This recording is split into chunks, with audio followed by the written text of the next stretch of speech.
New York City at Christmas once meant something entirely different.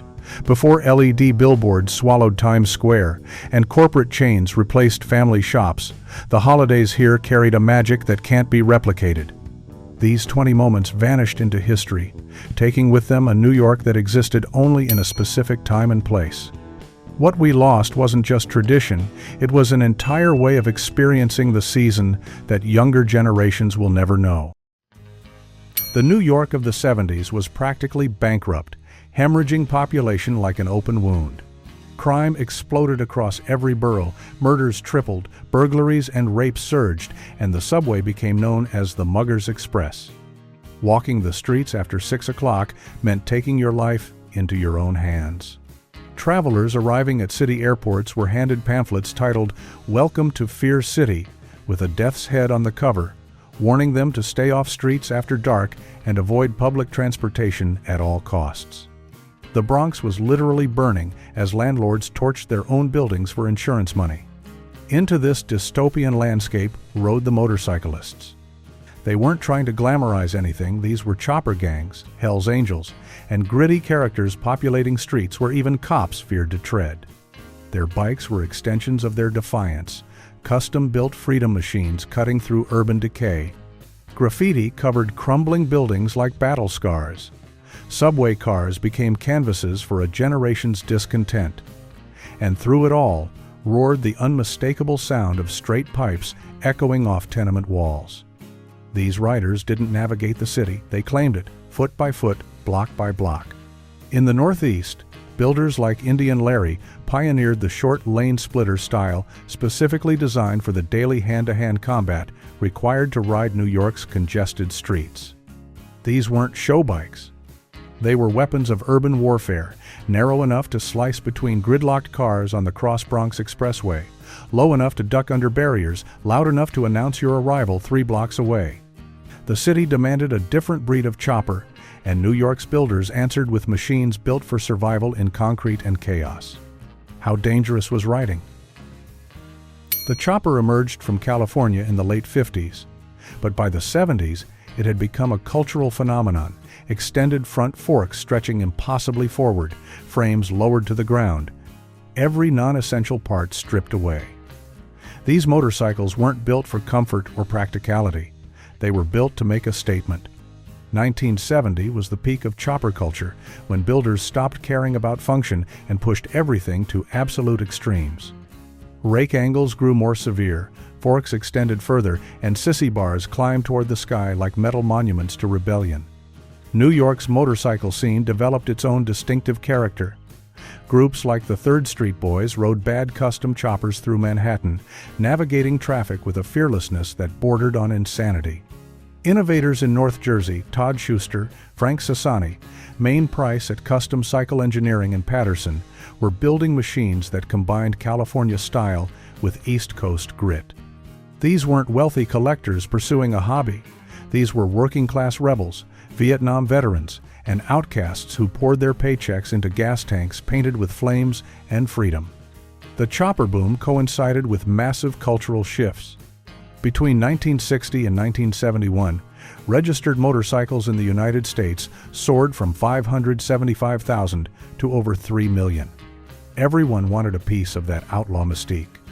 But in New York's burned-out neighborhoods and crime-ridden streets, riding wasn't a weekend hobby. It was an identity, a tribe, a way to maintain dignity when everything else was falling apart.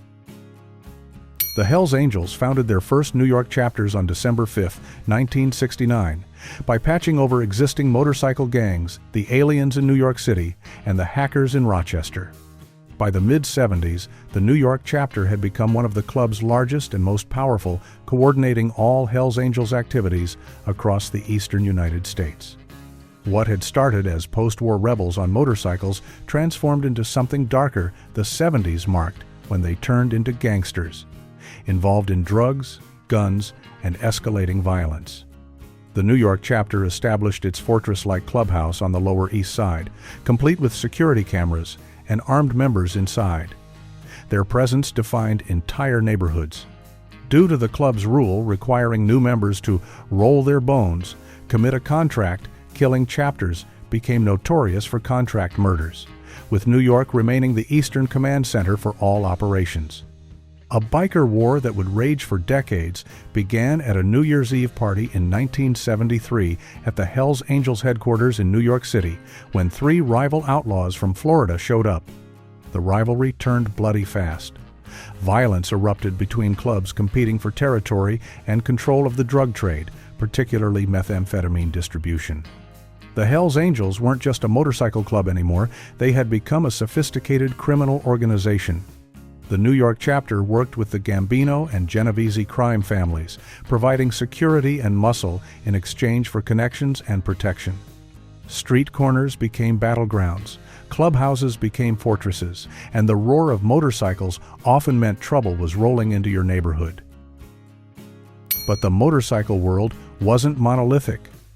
Black motorcycle clubs thrived throughout New York's 5 boroughs, creating their own culture within the culture. They ruled the FDR Drive, filling all 3 lanes with their bikes, wind whipping past as they tore through the city.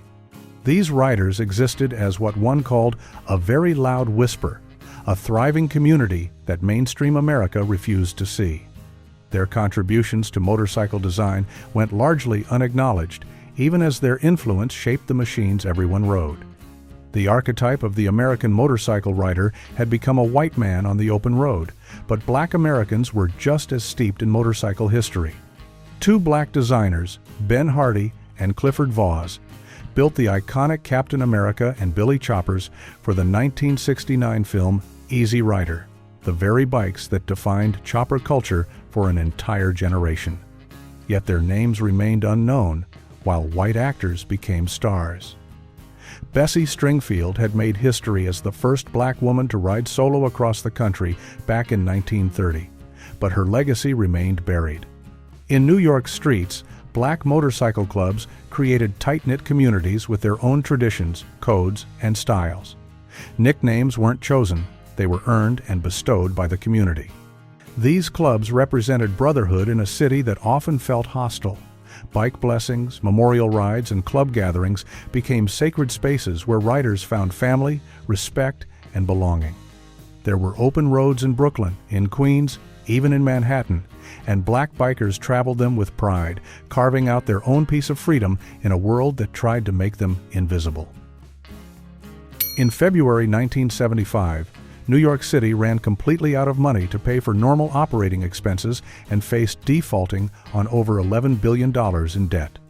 Mayor Abraham Beame scrambled to avoid bankruptcy as the city hemorrhaged jobs and residents. Over 500,000 manufacturing jobs vanished between 1969 and 74, leaving over 1 million households dependent on welfare by 75. The middle class fled to suburbs in waves exceeding 820,000 people. The city responded with devastating cuts. Police officers dropped by 6,000, firefighters by 2,500, teachers by 6,000 more. Transit fares skyrocketed. For the first time ever, tuition was imposed at the City University of New York, ending decades of free education for the working class. Rolling blackouts became routine as the city tried to save money on electricity. The darkness invited more chaos, looting, vandalism, and violence exploded during every blackout. Motorcycle culture thrived in this vacuum of authority. When police presence thinned and municipal services collapsed, riders created their own order. South Bronx street gangs with names like Savage Skulls, Black Spades, and Reapers made government-abandoned neighborhoods even less safe. But motorcycle clubs operated on a different level, organized, structured, with their own codes. They weren't just riding motorcycles. They were staking claims in a city that had given up on itself, building communities where government had failed, creating families from fragments of broken dreams. Riding a motorcycle through 1970s New York meant accepting constant danger. Prostitutes worked openly on the Bowery. Times Square's venerable theaters showed pornography around the clock, and Central Park became feared as the site of muggings and rapes. Homeless persons and drug dealers occupied boarded-up buildings, while vast areas lay abandoned, creating blocks absent of urban cohesion and life itself. The smell of burning buildings hung in the air like fog. Yet photographers captured something beyond the decay. Alan Tannenbaum documented Soho's vibrant scenes at CBGB and Studio 54, shooting everyone from John and Yoko to the Ramones and the Clash. Spanish photojournalist Manel Armengol ventured beyond tourist zones into the Bronx, Brooklyn, and Queens, capturing workers, immigrants, artists, and hustlers navigating a city in flux. His photographs depicted crumbling buildings scarred by neglect, subway cars covered in graffiti, streets teeming with life despite poverty and desperation. The motorcycles roaring through these streets were more than transportation. Choppers represented freedom, self-expression, independence, and comradeship during a defining time for music, fashion, and counter-cultural movements. When the city offered nothing but broken promises, these machines offered escape. When authority failed, these riders created their own codes. When society crumbled, they built tribes. The chrome gleaming under streetlights, the thunder echoing off abandoned warehouses, the wind cutting through smoke-filled air, these were the sounds and sights of defiance in metal form. Custom motorcycle building in 70s New York happened in cramped garages, dingy basements, and back-alley shops where innovation mixed with desperation. Builders worked with whatever they could find: surplus military parts, salvaged frames, stolen components. Every chopper told a story of resourcefulness and rebellion. Frames were stretched in makeshift welding shops, forks extended using hydraulic tubes, tanks hand-painted with flames that seemed to move in streetlight. The craft demanded skill, patience, and vision. Machinists like Hank at HD Machine in Dover, New Jersey, performed miracles with vintage power plants and gearboxes, keeping ancient engines roaring when replacement parts were impossible to find. Custom painters like Joe the Beatnik Cardillo created multiple layered masterpieces in dizzying colors that looked a foot thick, transforming metal into moving art. These builders weren't just mechanics, they were artists working in steel and chrome. Building a chopper meant more than assembling parts. It meant declaring who you were, where you came from, what you believed. Some builders specialized in the extreme forks, stretched 22 inches, rake angles pushed to 52 degrees, frames so low the exhaust pipes scraped asphalt on every turn. Others focused on function, creating lane splitters designed to navigate Manhattan's gridlock. The diversity of styles reflected the diversity of riders, each bike as unique as the person who built it, rode it, lived on it. Turf wars weren't just between Hell's Angels and rival clubs, they involved street gangs, organized crime families, and anyone trying to control the lucrative drug trade in a collapsing city. Nearly 40 car bombings rocked Cleveland during the mob wars of the mid-70s, and New York experienced its own share of violence as different factions fought for control. Motorcycle clubs found themselves caught in the crossfire, sometimes as participants, sometimes as targets. The line between motorcycle club and criminal organization blurred during this era. Some clubs embraced the outlaw image fully, running drugs, guns, and protection rackets. Others tried to maintain legitimacy, organizing charity rides and community events, while fighting the stigma attached to anyone wearing a patch. The public couldn't tell the difference. To most New Yorkers, a motorcycle meant trouble, period. Cross the street when you heard engines. Lock your doors when choppers rolled past. Don't make eye contact. Violence became expected, almost routine. Bar fights turned into shootouts. Rivalries that started over disrespect ended in bodies. The Hells Angels' war with the Outlaws claimed lives across multiple states for decades, with New York serving as a key battleground. But amid the violence, genuine communities existed, brothers who looked out for each other, clubs that became families, riders who found belonging in a world that had rejected them. The violence was real, but so was the loyalty, the brotherhood, the sense that someone had your back when the whole world turned against you. Motorcycle culture in the 70s was overwhelmingly male, but women rode too, though history largely erased them. Some rode on the back, arms wrapped around their partners, experiencing freedom secondhand. But others grabbed their own handlebars, kicked their own starters, and carved their own paths through streets that didn't want them there. Being a woman on a motorcycle meant fighting twice as hard for half the respect. The Motormaids, a women's motorcycling club founded after World War II, continued through the 70s despite facing constant dismissal from male riders. These women proved they could handle big bikes, long distances, and mechanical problems just as well as any man. In New York's chaotic streets, women riders navigated the same dangers, the same traffic, the same violence, but also faced harassment and discrimination from the very communities that should have welcomed them. Some women earned respect through sheer skill and toughness. Others remained invisible, their contributions unacknowledged, their presence minimized. Biker culture celebrated a hyper-masculine image that left little room for women beyond stereotypical roles. Yet they persisted, riding through disapproval, building bikes when no one took them seriously, proving that the need for freedom, speed, and rebellion wasn't limited by gender. Their stories remain largely untold, buried beneath decades of male-dominated narratives, but their tire tracks marked the same streets, their engines roared just as loud. By the late 70s, change crept through New York streets.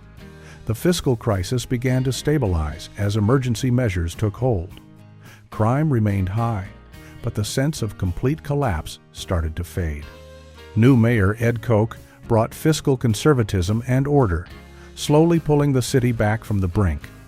The motorcycle boom that had peaked in the early 70s began to cool as riders aged, Japanese imports dominated the market, and the long, impractical choppers of the 60s gave way to more sensible machines.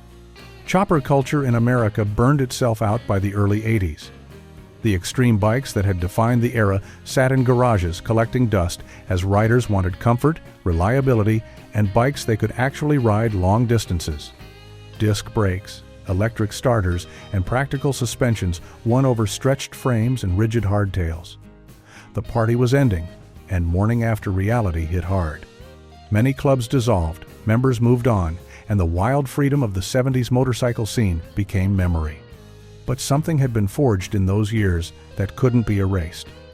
The choppers might have disappeared from daily streets, but the spirit remained. The sense that you could build something with your own hands, create your own identity, ride your own path that never died. New York survived its darkest decade and eventually thrived again. But those who rode through the chaos, who built bikes in crumbling garages, who found family in clubs when everything else failed, they carried those years forever. The city forgot, but the riders remembered. 1970s New York motorcycle culture wasn't the polished, romanticized version you see in documentaries today. New Yorkers remember that decade as the bleakest, most crime-ridden, and most uncertain time the city ever faced, a broken, ungovernable metropolis barreling into anarchy. But within that chaos, riders forged something unbreakable. They customized machines in backyard garages, formed clubs that became families, and claimed streets the city had abandoned. Those choppers stretched low across cracked pavement weren't just motorcycles, they were declarations of existence, steel and chrome middle fingers to a world falling apart. The city survived, eventually thrived again, but it never forgot the sound of those engines cutting through the darkness, reminding everyone that even in the worst of times, freedom still roared.